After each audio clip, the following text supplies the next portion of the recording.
Hola, ¿qué tal? Bienvenidos, muy buenas tardes. Estamos aquí como siempre lo hacemos, día jueves, día de debate, día donde pretendemos llegar a usted, a involucrarlo a usted, a todos los que estén mirando a la pantalla del 11 en vivo y en directo a partir de este momento y por una hora, para analizar un aspecto de un fenómeno que se está dando últimamente en las escuelas, mayormente, y mucho más a través de las redes sociales. Estamos hablando del bullying, del ciberbullying, del grooming, todas estas cuestiones que no hacen más que demostrar el nivel de violencia que atraviesa los seres humanos, a todos, a un contexto social con mucha violencia y que tiene obviamente en estos sectores una demostración de hasta dónde estamos enfermos, porque en definitiva de eso se trata.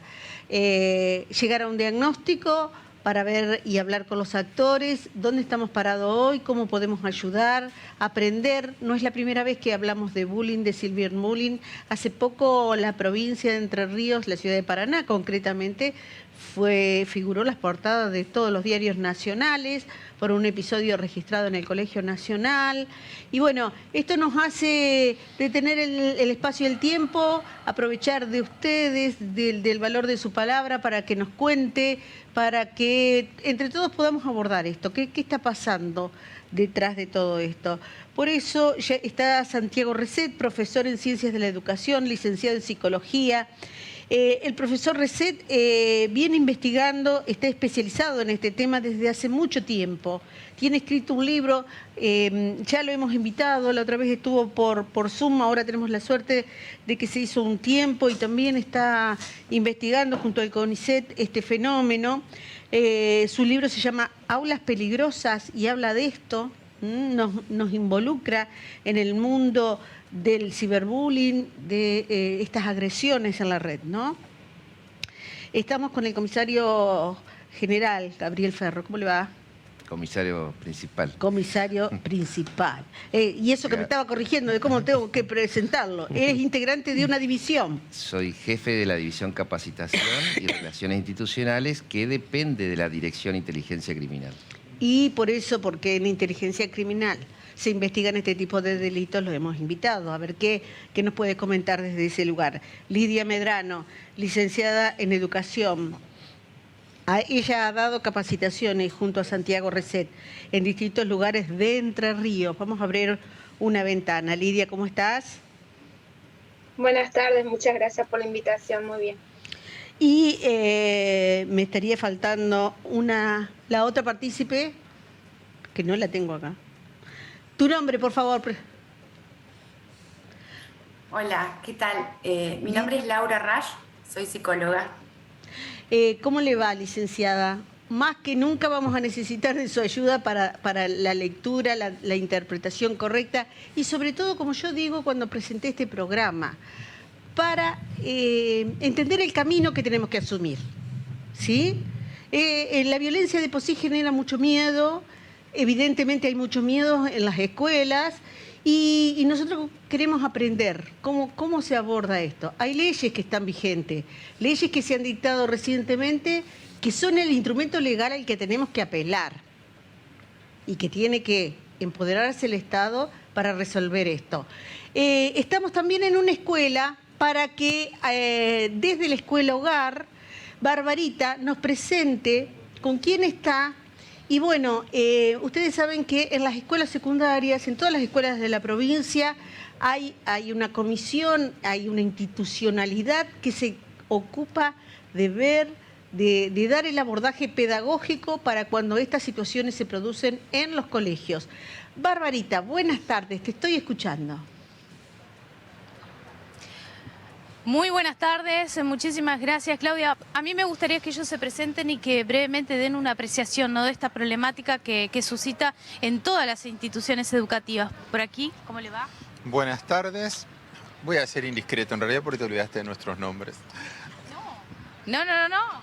Bueno, Claudia. Pablo Álvarez Mayorelli, la señora Me Coordinador gustaría que se presente porque como introducción me gustaría que se den a conocer la introducción, ¿no?, de apreciación de este tema.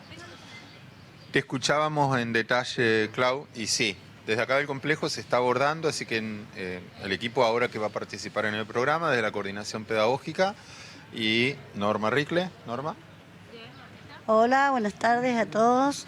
Y sí, bueno, acá estamos después de la jornada laboral tratando de comentar un poquito, ¿no?, el trabajo que se hace desde las escuelas y desde el complejo con el acompañamiento de la parte pedagógica del complejo en función y en relación a esta temática, ¿no?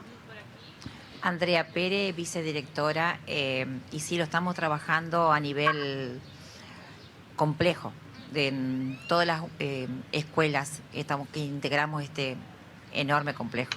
Claudia, ellos te escuchan, no sé si querías a modo de introducción el tema, Sí, porque sí, ya el debate se totalmente, abrió. Ellos totalmente. te escuchan, nosotros te escuchamos en el móvil y tu pregunta hacia quién está dirigida. Primero a Pablo y después a la directora y vicedirectora. Quiero hacer un ping-pong porque acá lo estamos escuchando entre todos los actores.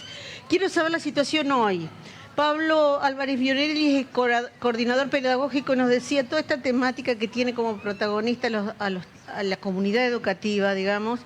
Tiene algunos instrumentos legales que es necesario que los padres y que todos estemos en conocimiento para un abordaje como corresponde.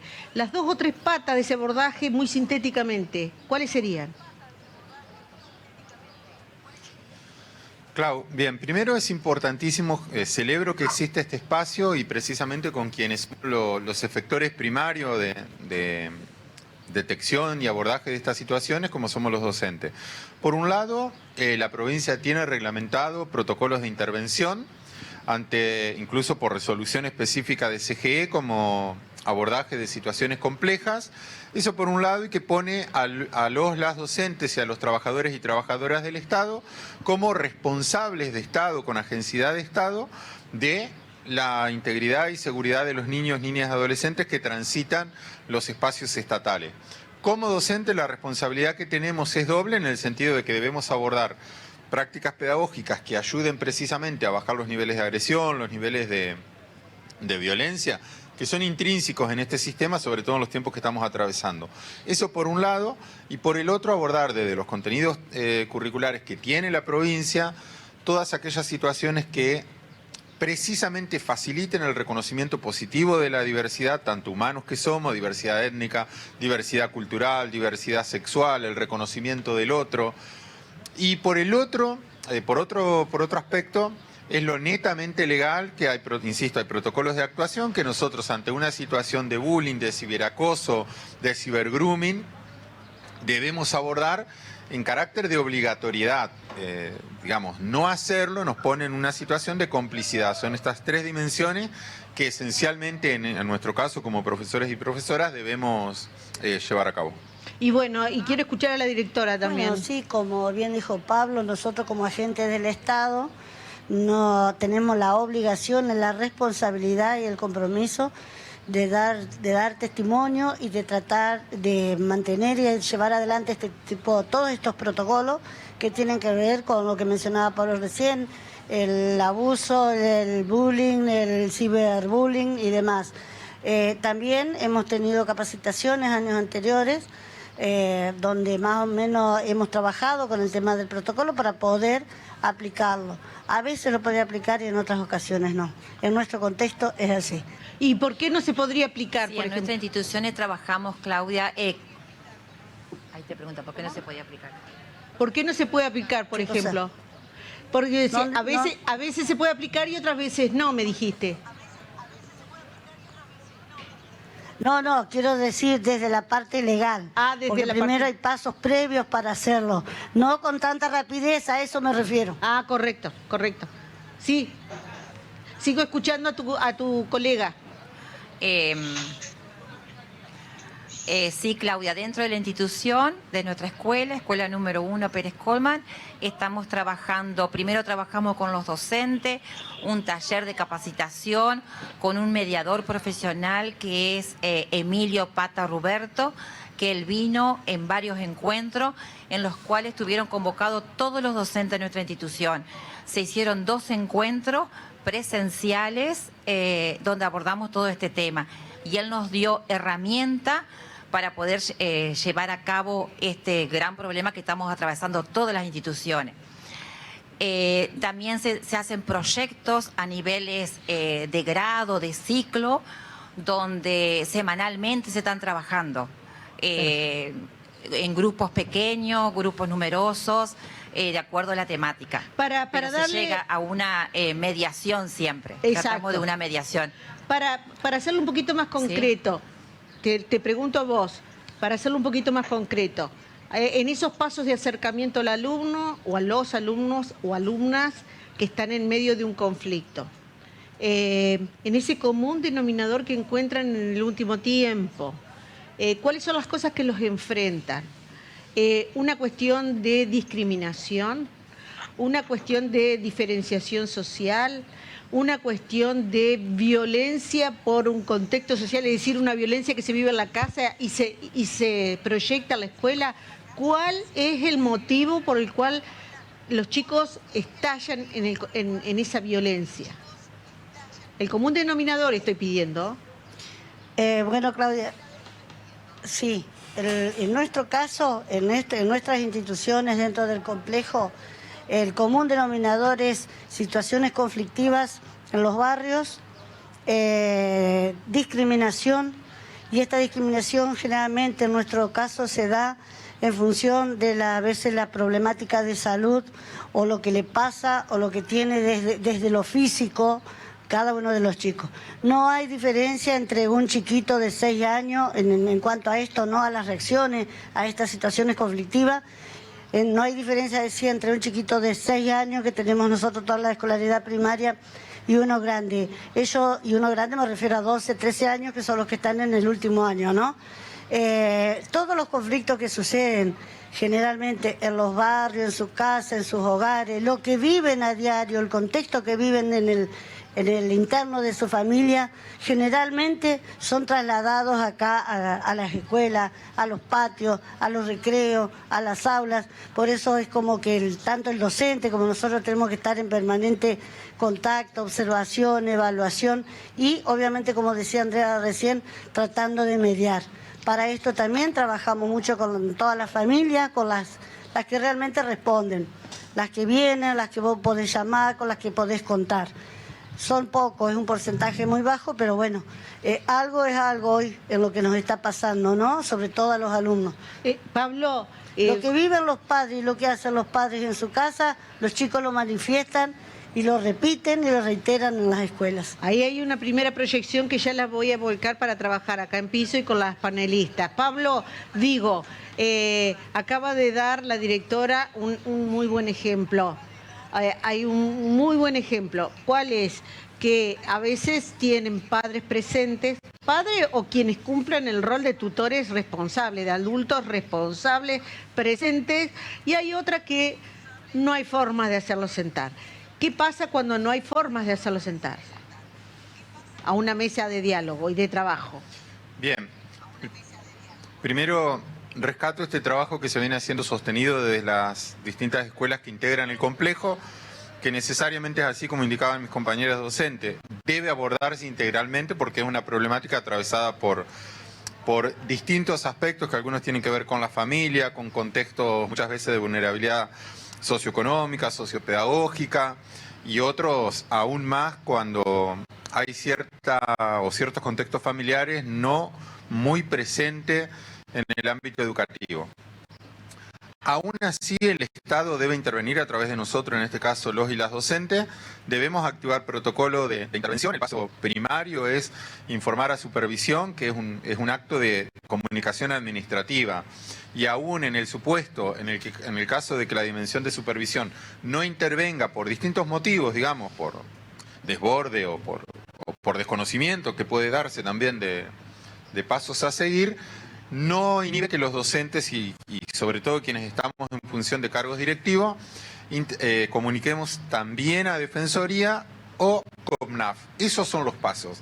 Ayer, por ejemplo, de esto sin entrar en muchísimos detalles, tuvimos una intervención por una situación muy particular con un pequeño en situación de ambulismo, por decirlo de alguna manera, en el complejo, que no estaba matriculado en ninguna de las instituciones. El paso a seguir es minoridad intervino, rescata al niño del espacio de ambulaje, lo acerca a COPNAF y COPNAF ubica a la familia. Claro. Y se empieza desde ahí a generar todo un registro de en qué condiciones, en qué contexto y cómo está viviendo ese chico. Esos son los pasos a seguir. Digamos, la docencia lo primero que hace, no denuncia, sino que interviene, detecta la situación e informa, comunica, digamos. Muy bien, muchísimas gracias por habernos posibilitado esto. El ejemplo concreto, ahí, ahora, en una de las instituciones que tiene que cumplir, insisto, todo un protocolo de actuación como está en toda la provincia, estipulado y por ley. Les agradezco el tiempo, les agradezco habernos permitido acercarnos un poquito. Nosotros por razones de tiempo tenemos que dejar el móvil, porque quiero abrir esto que ustedes nos han dicho como un ejemplo dentro de tantos ejemplos que vamos a analizar en esto. Barbie, te agradezco el trabajo desde allí, desde exteriores. Nosotros vamos a seguir con esto aquí.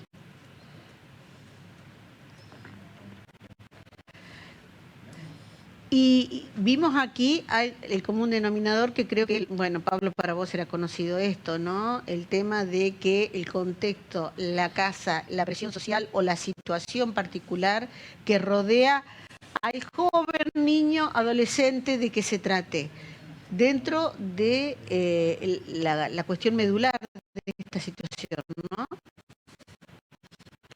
Sí, totalmente. La familia juega un rol central tanto para los aspectos positivos como negativos. Muchas veces sí los niños o adolescentes que llevan a cabo actos de ciberbullying o de bullying vienen de hogares, a veces no necesariamente agresivos, pero a veces conflictivos, y en muchos casos tal vez son padres que son muy afectuosos, muy contenedores, pero sumamente permisivos, que no saben cómo poner límites, cómo poner reglas, cómo transmitir no agresión, una sana resolución de conflicto, o cómo supervisar las redes sociales. Cuando esto no lo han sabido hacer, bueno, sucede que a finales de la niñez o principio de la adolescencia, por más que quieran colaborar, te dicen, bueno, no sé cómo manejar a mi hijo, ya no me hace caso, y ahí es el problema, que muchas veces trasladan toda la responsabilidad a la escuela. ¿Eso ocurre mucho? Es muy común, sobre todo con los alumnos que son agresivos. Los padres por ahí de las víctimas, de lo que reciben los actos de bullying, ciberbullying, por ahí están más presentes, más comprometidos, pero también hay muchos que no actúan por miedo, vergüenza, eso también se ve con frecuencia. O sea que el miedo, la vergüenza de tener involucrado a su hijo en una situación de este tipo pesa. Sí, pesa mucho. Bueno, y no actuar es el peor de los caminos. Sí, porque el camino del bullying o del ciberbullying, de no actuar, la lógica es que se va a incrementar, las cosas se resuelven, como se transmitió ahí desde el móvil, actuando, haciendo e involucrando a todos los participantes, incluso a los alumnos o pares que son testigos que juegan también distintos roles en este sentido. Y María Laura, buenas tardes una vez más. María Laura, quiero que me digas qué te pareció este testimonio. Muy cortito, porque bueno, estábamos en un móvil, en vivo, ahí en la escuela hogar, abrieron una ventana muy acotada, pero lo que sí quedaba en claro, que las docentes como que hacen con las herramientas que tienen lo que pueden, digamos. ¿Qué impresión te dio de este relato chiquito? Me quedo con esto de los docentes que hacen lo que pueden, ¿no?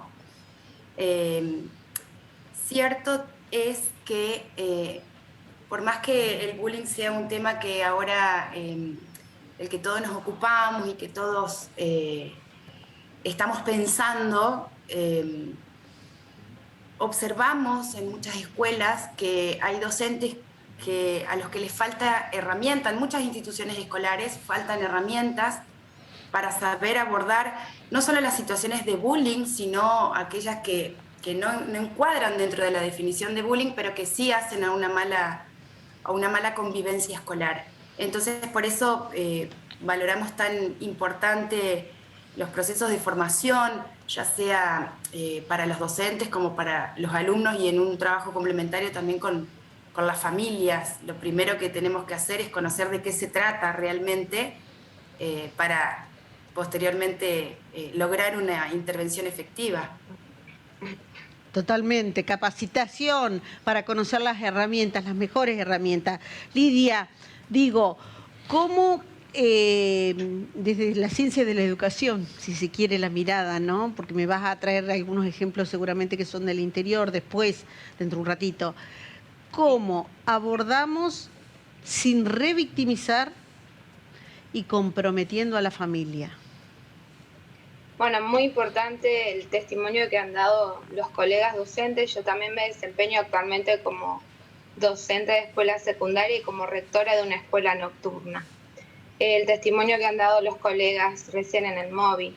Me parece que lo más importante, el primer paso, es involucrarse, desde el rol que a cada uno le toca ejercer, siendo papá, siendo directivo o siendo docente. Los estudios muestran que muchas veces la falta de actuación pertinente es porque no se cree en una efectividad en lo que se vaya a hacer. Por eso el colega que habló, la señora que habló segunda dijo, no siempre se logra el objetivo, el resultado que uno quiere. Entonces muchas veces el docente ve, observa y dice, bueno, o no tengo las herramientas, como decía recién la psicóloga, por eso es muy importante la capacitación, o mejor no me involucro porque puedo tener más problemas o porque total no se va a hacer nada, no, entre comillas, ¿no es cierto? Cuando en realidad, como bien marcó el doctor Santiago Reset, lo más importante es entender que no hacer nada es peor, siempre. Hay que intervenir y intervenir desde el rol que es necesario y que ocupamos cada uno de nosotros. Los directivos tienen que ocupar su rol, el docente también, y los padres de la víctima y quien hace el acoso también tienen que involucrarse. Y cuando no se involucran hay mecanismos para seguir, hay protocolos para hacer que estas personas colaboren con lo que sea necesario para llegar a un acuerdo o a lo que sea que logre un resultado. ¿Cómo no revictimizar? Y primero atendiendo y escuchando a la víctima. Porque lo que suele pasar muchas veces es que la víctima le cuenta a un compañero y ese compañero al profesor, el profesor al tutor de la escuela o al seño o al profe o al que sea, y termina siendo más culpable que el que realizó el acto de bullying o el acto de violencia, que no es lo mismo. Entonces, lo primero es escuchar a esta persona, luego escuchar a la otra parte por separado y nunca negar estos espacios de escucha, darles la importancia que tienen, pero actuar. Tenemos protocolos, es verdad, protocolos provinciales, nacionales, que debemos conocer, pero el primer paso siempre es actuar. Como docente yo tal vez veo algo que a mí me parece insignificante, pero hago una intervención pequeña ahí y tal vez logro un cambio. ¿Sí? Siempre actuar, informar y seguir las vías jerárquicas en educación es fundamental. Y reconstruir la cadena de valores, digo Santiago, ¿no? Tratar de, me parece que el mejor camino es el que nos ubica las cosas en su lugar, como decían antes, los valores por donde tienen que ir. La violencia, sea verbal o física, no está bien, habla de que tenemos un problema y que ese problema se puede tratar, abordar. Digo que en un contexto de tanto enfrentamiento no debe ser tan fácil.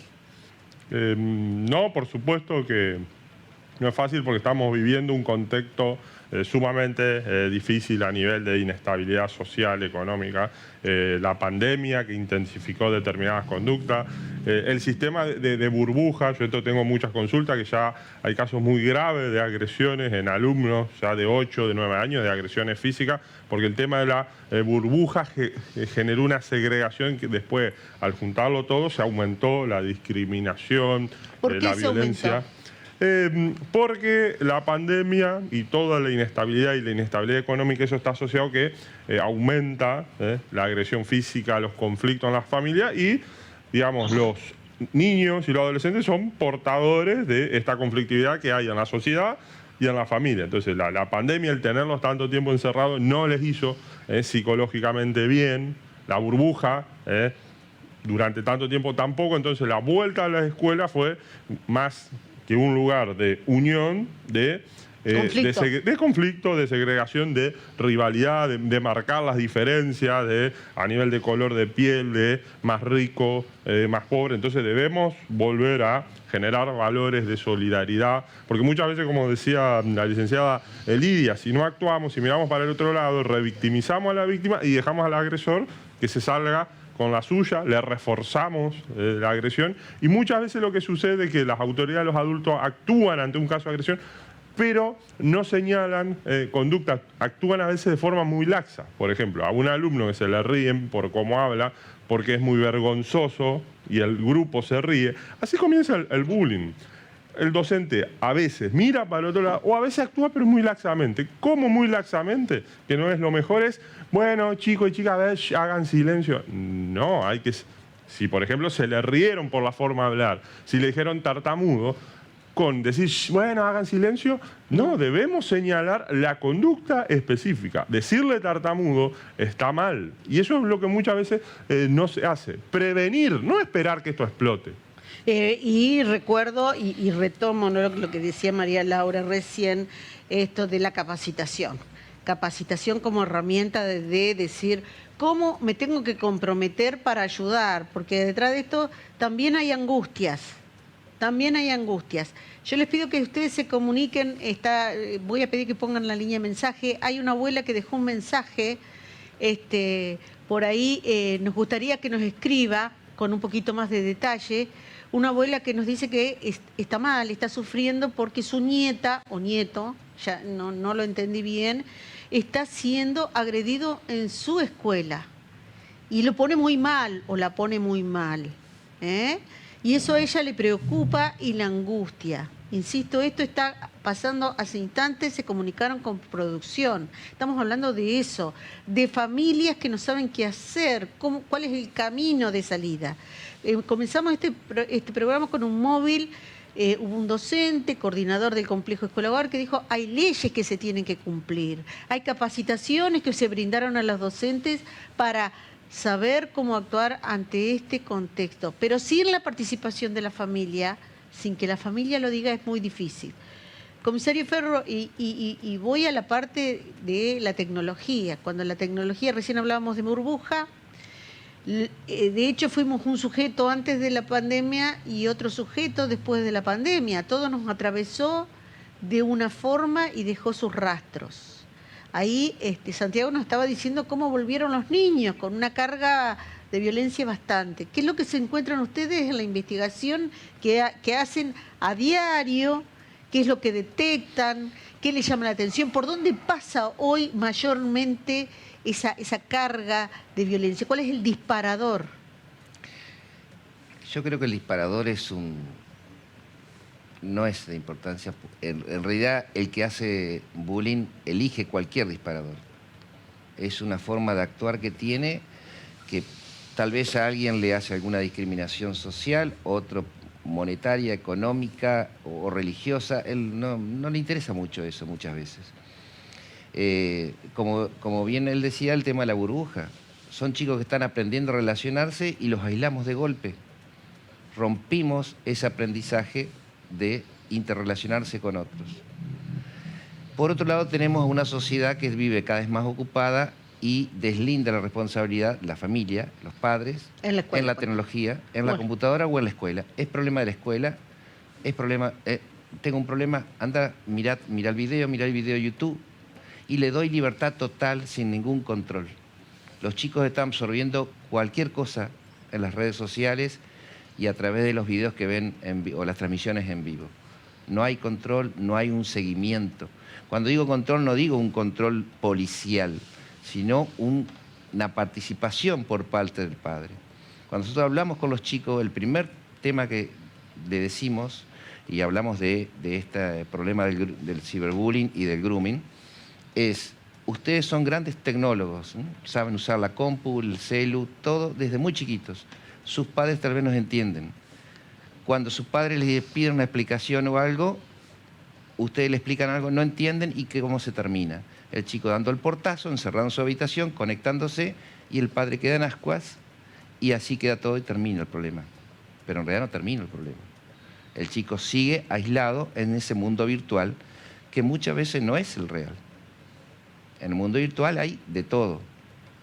Entonces no podemos dejar que el chico se autoeduque a través de la internet, ni tampoco darle toda la responsabilidad a los maestros.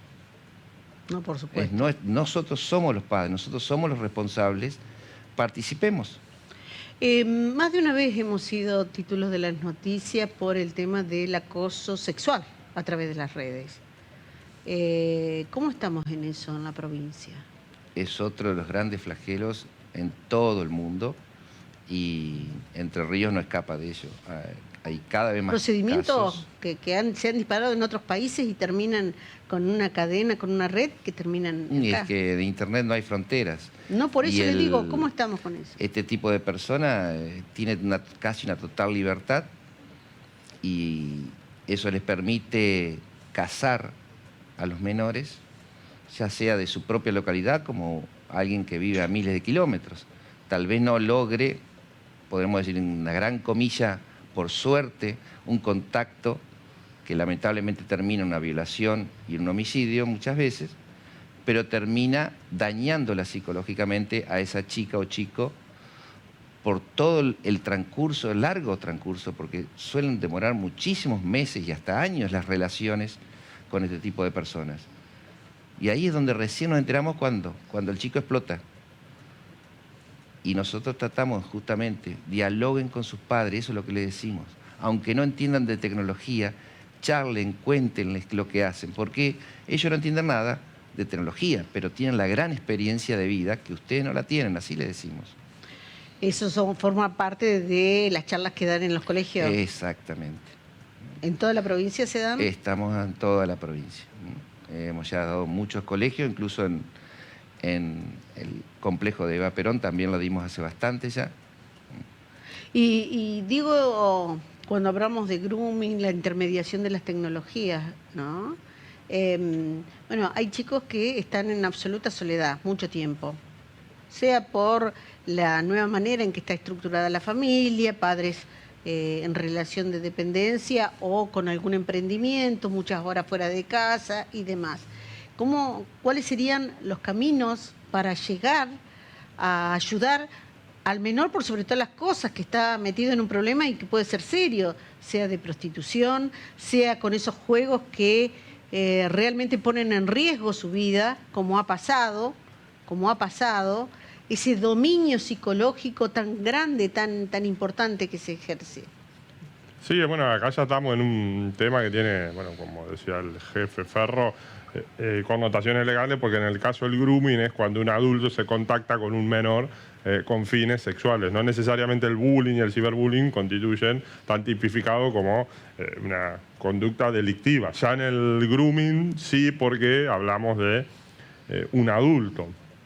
En este caso yo la metáfora que doy es vos como padre o madre no liberaste a tu hijo para que ande caminando por la calle cuando tenía 6 años, ni 5, sino que no lo dejaste solo. En el caso de la nueva tecnología, y coincido con el jefe, es lo mismo. Si vos a tu hijo o a tu hija le diste la tablet, le diste el celular, porque estabas muy ocupado o porque así veías que se entretenía y no te molestaba, bueno, es lo mismo que si lo hubieses largado a la calle. Acá pasa lo mismo.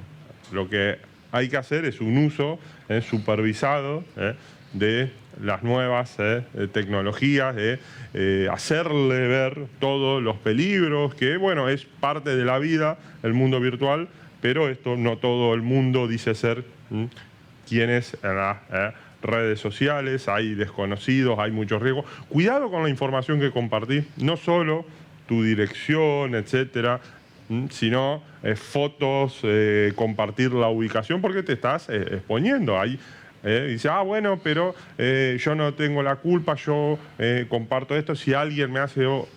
es problema de él. No, es un tema de prevención, de cuidarse, de que las fotos se pueden viralizar. Sobre todo lo que no hay que hacer es, si pasa algo, ojalá no sea tan grave, por ahí el error de los padres es condenarlos y retarlos. ¿Viste? Yo te dije que tengas las redes configuradas en privado. No, porque así vamos a romper el diálogo. Lo que hay que hacer en ese momento, si yo veo que subió una foto adecuada, es esto, establecer un diálogo, escuchar a la otra persona y, como decía el comisario Ferro, transmitirle que uno no le está diciendo que no las use, sino usarlas responsablemente, porque es irreal decirle no usé las redes sociales, pero hay que trabajar el diálogo. Claro. Algo que ya en el siglo XXI, en el mundo globalizado, no va a pasar. Los chicos van a tener el celular en la mano, van a tener la tablet, o sea, podrá sostenerlo en un tiempito muy acotado. Pero hay cuestiones muy positivas, ellos socializan mucho en las redes sociales. Lo que hay que hacer es un uso responsable, y esto ya lo dice la Sociedad de Pediatría Inglesa, que antes de los 2 años no hay que exponer a las nuevas tecnologías, luego de los 2 a los 6 años 1 hora, por eso. Pero bueno, si vos ya le diste a los 3 años que haga lo que quiera con el celular, y va a ser muy difícil. María Laura, y yo vuelvo al tema de la violencia y de todo lo que estamos viendo acá, ¿no? Porque también hay mamás y hay papás que no es que tengan una liviandad cuando dice, bueno, esto lo tiene que arreglar la escuela. Es muy fácil tipificar, pero es muy difícil ponerse en la piel de ese sujeto, de esa mamá o de esos hermanos o de quien esté a cargo de esa familia. Digo, ¿te pasa o te ha pasado de tener padres que dice, de manejar esa cuota de frustración? No sé cómo se maneja esto. Sí. Sucede en algunas situaciones. Hay padres que se encuentran muy comprometidos con colaborar con la escuela y entienden perfectamente la propuesta que a veces se hace desde las instituciones escolares de trabajar complementariamente, ¿no? Escuela y familia como responsables de la educación de los chicos. A ver, uno se encuentra diversas situaciones. Hay papás que se sienten comprometidos incluso cuando son sus hijos quienes ejercen comportamientos o ejecutan comportamientos de agresión hacia otros. Y hay otros papás a los que les cuesta mucho porque no tienen herramientas, ¿no? Personalmente siempre me gusta compartir con los padres esto de que uno no puede enseñar nada que no sepa hacer. Entonces, hay algunas configuraciones familiares en las que la violencia está bastante naturalizada y no se observa significativo, o minimizan la importancia diciendo, esto sí me pasó de escuchar mucho papás que dicen, yo cuando era chico o era adolescente también me cargaban, me pegaban a la salida de la escuela y acá estoy, ¿no? Como... No digo directamente dando lugar a que esto ocurra, pero sí minimizando la gravedad de estas situaciones. Por eso desde las instituciones escolares siempre es una buena medida convocar a los papás desde el lugar en el que les toque estar para trabajar de forma complementaria, pensando en que esencialmente tanto los docentes como las familias somos responsables de la educación integral de los niños. Y que no está malo revisar a la luz del avance de las ciencias, psicología social, la psicología, la psiquiatría, lo que no está bien que nos pase. Digo porque hay una coincidencia con lo que hablábamos con el comisario antes de entrar, ¿no? Los padres a veces dicen, esto cuando éramos chicos hay toda una matriz cultural que con todo lo que ha avanzado Argentina puntualmente, en todas las políticas sexistas y en todas las políticas de género y en toda la reconfiguración de todas las identidades, todavía marca un rumbo en alguna familia, ¿no? Es decir, el reproche del padre, bueno, a mí también me pegaba, no me decía, pero no pasa nada, no me quiero meter para... De hecho, aún tenemos amigos que el gordo, el negro, el rubio, el ruso, la rusa, son todas cosas despectivas si uno se pone a analizar. Pero en nuestra época lo habíamos naturalizado. No estaban las redes sociales que viralizaban esto de una manera tan grande, pero nosotros también hacíamos bullying sin saber por allí. Claro. Y Santiago, esto tiene que ver con el nuevo mundo que habitamos.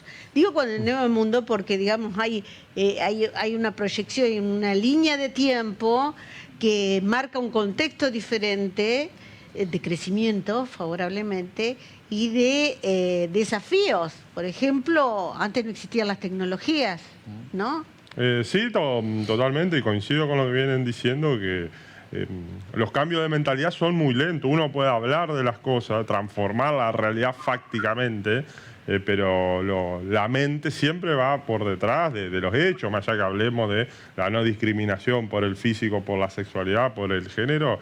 Que esto lo pongamos sobre la mesa no significa que la mente se va a adaptar o adecuar fácilmente a esto. Después lo que ha traído las nuevas tecnologías, bueno, son innumerables beneficios, pero también trajeron conductas que complejizaron las anteriores. Hablemos de ciberbullying, trolling, grooming, y que tienen otra complejidad que los adultos por ahí no sabemos manejar o que ni siquiera entendemos o tenemos un lenguaje.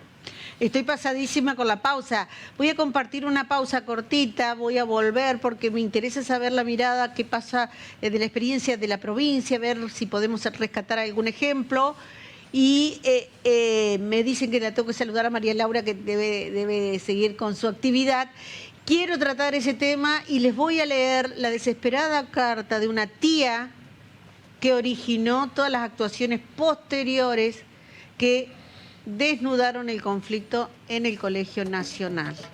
Gracias, María Laura, que tengas linda tarde. Gracias a ustedes. Igualmente, gracias. Ustedes quédense ahí, ya volvemos.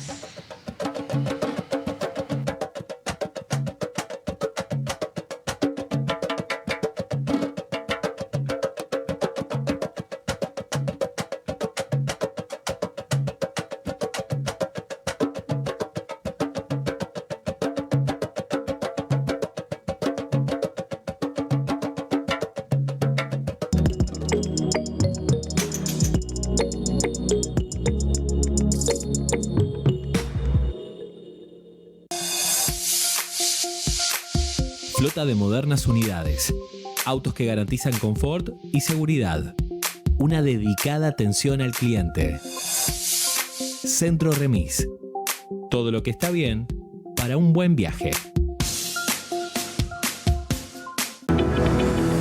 Hoy les voy a presentar lo último en biotecnología para embellecer su rostro. Rejuvenecemos la piel con ácido hialurónico, nanobotox y los famosos hilos tensores líquidos. Te invito a conocer este tratamiento de última generación. Hola, soy Juana Ábalos, presidenta del Centro Provincial de Jubilados ATE. Estamos solicitando que se nos adelante el aumento pactado. La emergencia es hoy. Los trabajadores activos y los jubilados lo necesitamos. Un día te das cuenta, tu pelo está seco, largo y necesita un buen corte. Pensaste en nutrición, corte, color, cambio de look. Fue entonces que tuviste una inspiración. Descubriste el Salón de Peluquería Rogues de Rosana Massa en 25 de mayo 621. Tu pelo lo merece. Salón de Peluquería Rogues. Somos esenciales, porque como profesionales de la salud estamos comprometidos en tu atención y cuidado. En cada barrio, en cada institución pública o privada, hay un farmacéutico para asesorarte. Las 24 horas, cerca tuyo. Esenciales. Esenciales para preparar fórmulas magistrales según la necesidad de cada paciente. Esenciales para asesorarte en el uso adecuado del medicamento. Esenciales. Esenciales para cuidarte. Esenciales para cuidarnos. Esencial es que nos cuidemos entre todos.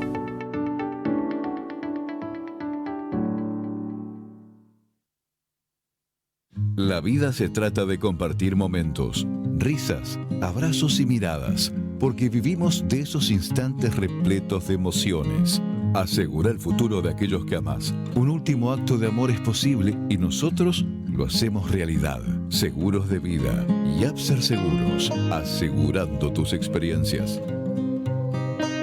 Gabás y Johnston es un estudio contable tributario que procura la satisfacción integral de clientes, defendiendo los intereses de las pequeñas empresas. Estudio contable Gabás y Johnston.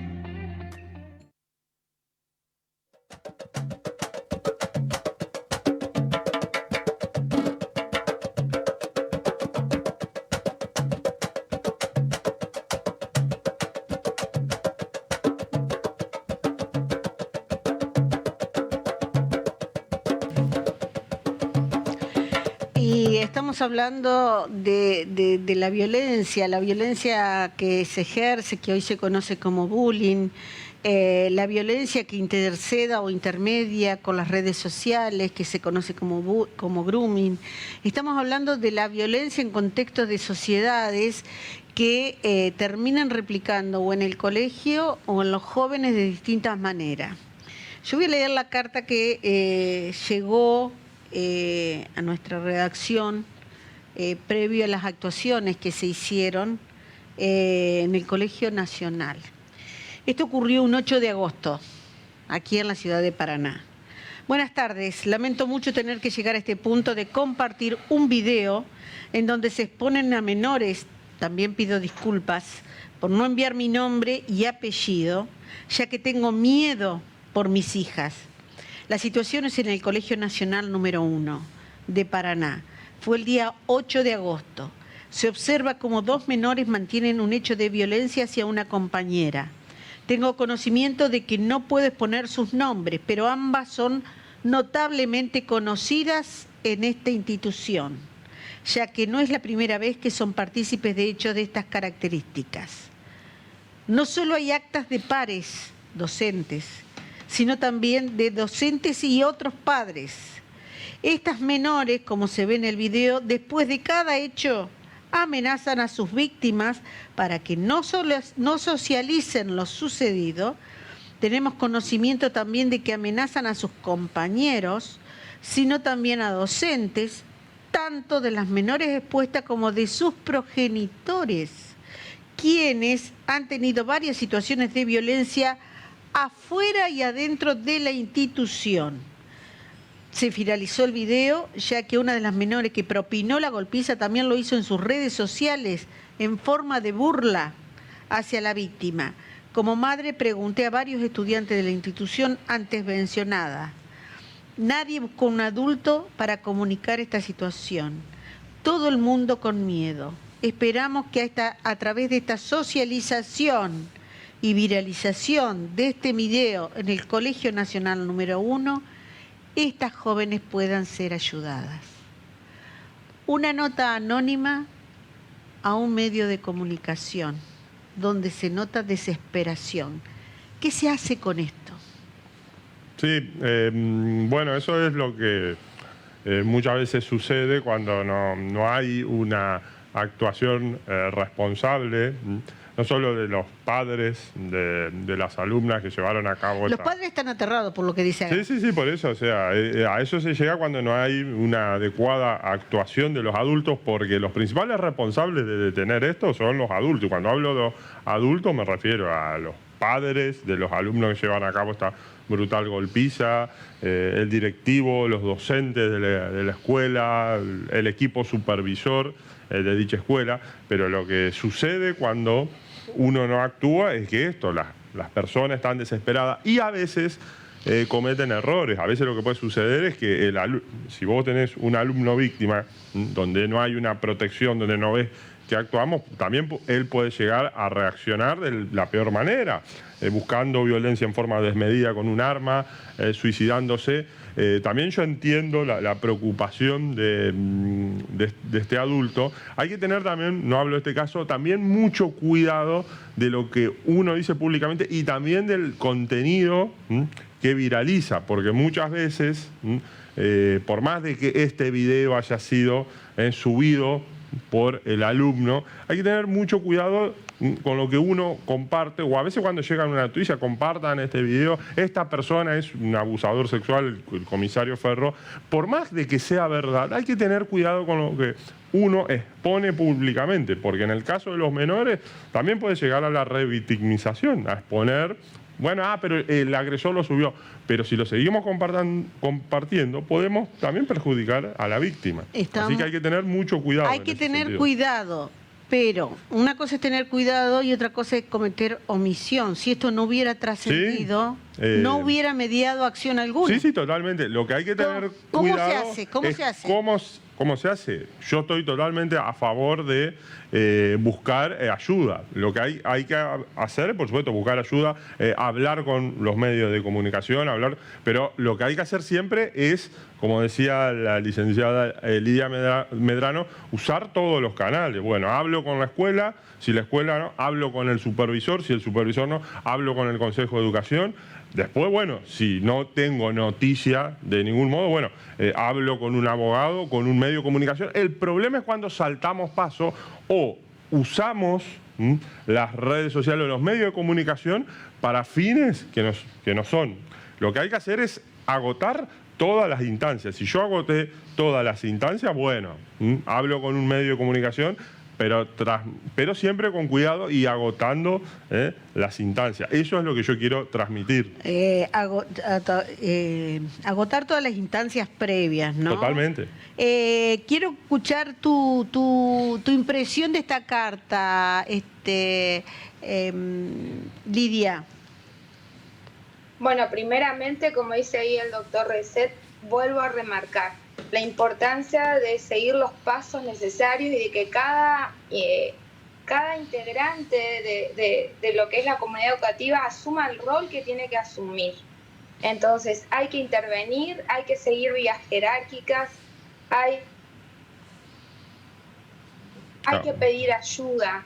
Y todos los canales son válidos, pero siempre en una progresión. Yo primero busco ayuda a mi preceptor, a mi profesor, a mis amigos, a mi entorno. Es muy importante que el alumno no se quede solo, que esté acompañado, no solo por sus compañeros anímicamente, sino por otros alumnos que supervisen el patio, que supervisen cuando están solos. Estos hechos ocurren cuando los alumnos están solos. En un porcentaje muy bajo suceden delante de un adulto que está ahí, en el aula o en el patio. Pero entonces, tampoco, digo, Lidia, y me permito repreguntarte, ¿no? Sí. Tampoco está bueno que los jóvenes, preadolescentes y adolescentes asuman que el portarse bien necesariamente debe contar con un docente o superior observando. Debe comportarse bien y no ser agresivo porque es lo que corresponde, no que esté un vigilante. Yo era una introducción que estaba haciendo para volver al tema de los valores que usted había tocado hoy primeramente. Lo que estamos marcando es este hecho puntual que usted me estaba preguntando. Sí. En este caso puntual uno empatiza con la tía y con toda la situación que pasó y también con las otras menores, porque si no se interviene con ellas van a crecer y van a ir sumando más problemáticas, ¿no? Entonces, en este caso puntual es muy importante que lo que observamos en las imágenes que todos vimos es que estaban estas adolescentes solas. Entonces, hay que tratar de no dejarlos solos en ese contexto. Siempre que estén en ese contexto que usted me preguntaba. Independientemente de eso, vuelvo a remarcar esta cuestión de seguir vías jerárquicas, de cumplir protocolos que están, y si hay una parte que no quiere cumplirlos, hay maneras de que esas personas deben cumplir con lo que les toca cumplir. Y lo que usted decía, con lo que yo iba a concluir, es que es muy importante el tema de los valores. trabajar mucho los valores en el aula, en la casa, en la escuela, en los medios de comunicación. Muchas veces ve cómo hablan un tema cualquiera y no como ahora que nos estamos escuchando, todos gritan, todos se pelean, nadie se escucha con el otro. Entonces es muy importante trabajar los valores para que haya una autorregulación del sujeto y también entre pares, porque yo lo he visto en el aula como los mismos compañeros, ante un hecho, el profe lo marca, pero los propios compañeros también dicen, no, esto no es correcto, no lo tenés que hacer. ¿Por qué? Porque hay un entrenamiento anterior en lo que es la educación en valores, que es muy importante para la autorregulación de la misma persona, pero también del grupo. También en los grupos de WhatsApp, ellos se regulan, ellos dicen, no, si vos seguís así, te saco del grupo. Y eso está bien, porque hay que aprender que lo que está mal y que las conductas buenas hay que remarcarlas. Por supuesto. Y los chicos eso cuando se trabaja, como decía el señor jefe, en los talleres, con los alumnos, que también lo hemos trabajado nosotros en talleres con estudiantes, los chicos responden muy bien a esto, porque uno tiene la imagen como que todas las aulas, como dice el libro del doctor Reset, son todas peligrosas. No es así, son hechos puntuales, pero que si los prevenimos no van a volver a suceder. Todo es un mecanismo de aprendizaje, ¿no, comisario Ferro? Yo no creo que todas las aulas sean así. No era la intención dar esa semblanza ni esa fisonomía social. Creo que es un fenómeno increciendo. Por algo son títulos cada vez más asiduos y ya explotan cuando se dan en este nivel de violencia extrema. Digo, comisario, obviamente que si no media una denuncia ustedes poco pueden hacer, pero este tipo de disparadores, de situaciones, ¿ha hecho que hayan incrementado actuaciones específicas con relación a esto? A ver, vuelvo a lo que dijo el doctor. Nosotros no estamos de acuerdo con la viralización de un hecho, ya sea de grooming o de bullying o de lo que sea que atenta contra los menores. Porque por un lado estamos ayudando a esa viralización, por más que intentemos escrachar o poner nuestra postura en contra de lo que estamos viendo, en contra, por ejemplo, de lo que sucedió en esta escuela. Estamos ayudando a hacer grooming. Estamos haciendo grooming. Lo estamos haciendo más grande. Bullying. Estamos haciendo lo que no queremos. Y por otro lado, podemos estar cometiendo un delito. Por ejemplo, una causa de grooming. Si nosotros publicamos algo donde se ve un menor en estado de desnudez, estamos cometiendo un delito, por más que digamos, miren lo que me llegó, esto está mal. Y hoy, en realidad hace ya de un par de años, todas las redes sociales y los correos electrónicos están analizando todas las fotografías y videos que se tienen, que se publican y que incluso están en los celulares. Y nos están generando reportes internacionales que llegan a los distintos países. De esto hay cientos de causas en Argentina. Claro. Qué difícil encontrar el equilibrio, porque estas situaciones generan mucha impotencia, sobre todo cuando intermedia la inacción. La inacción no está bueno, sobre todo cuando hay situaciones de mucha angustia. Le cuento que mi nieto iba a un instituto, el Instituto Sur, sufría de bullying. Tuvimos que cambiarlos de escuela porque no quería ir más. Sufría muchísimo. Fue en primer año. Gracias a Dios conseguimos banco en otro colegio y hoy está cursando ya el 4º año en la escuela Luján. Gracias, Elena, por el mensaje. ¿Está bien esto de lo saco de escuela y termino con el problema? No, porque en realidad no se termina con el problema. ¿Por qué? Porque eso lo dice toda la literatura científica, Olbeus, Smith, de que el último paso es el cambio de escuela o de curso. Pero, como yo siempre digo, y eso se transmite de toda la literatura científica, si hay que cambiar de curso o de escuela a un sujeto es al que hace bullying o el que tiene las conductas agresivas. ¿Por qué? Porque generalmente la persona que sufre bullying o ciberbullying está deprimida, con baja autoestima, con poca habilidad social. Entonces, el cambiarlo de escuela le implica un estresor más, un desafío más, una angustia. Claro. Tal vez... Estamos castigando... Estamos castigando a la víctima y reforzándole la conducta al alumno agresivo, porque los alumnos agresivos en ese instituto lo empoderamos y van a seguir haciendo bullying. Ahora no a este sujeto, sino a otro. Claro. Les agradezco, un tema muy difícil y complejo. En la escuela Seferino Namuncurá hay bullying. las autoridades ocultan todo. Fíjense la desesperación de la gente, ni siquiera da nombre. Tenemos que aprender en la democracia, el camino de la democracia y de la libertad con respeto. Tenemos que decir, yo soy fulano de tal, porque esto significa, así como una tía pudo hacer una denuncia que quizás ayudó a salvar una situación mucho peor de lo que fue, ¿no? Digo, decir las cosas como son, porque también si las autoridades están superadas por H, por B, por C, por algo no están actuando.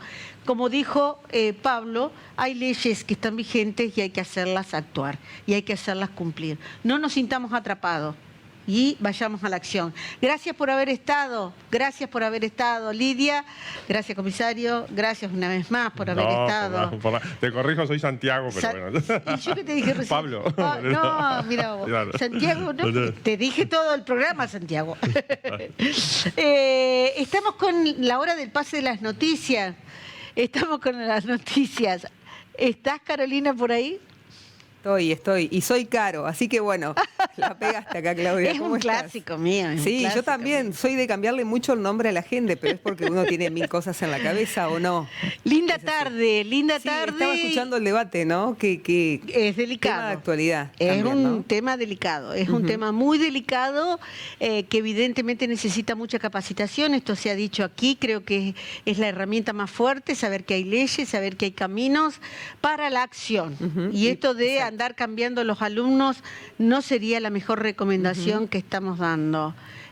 Lo dijo Santiago, que tiene en esto una amplia experiencia en la investigación y bueno, y de hecho se están juntando datos para un estudio proyectivo a 5 años. Así que un tema preocupante. Y de un tema preocupante nos vamos también a la realidad que nos involucra. Siguen los incendios, siguen las alertas. Exactamente. Y sigue Entre Ríos en la primera línea de titulares y enfrentamientos. Así es, Claudia. Bueno, que ha sido tema de debate tuyo también, ¿no? El tema de la ley de humedales, lo que sucede en el Delta Entrerriano. Así que te dejamos y comenzamos también un poco a trasladar toda esta información en esta edición de noticias hasta la hora 19, como lo hacemos cada tarde. Los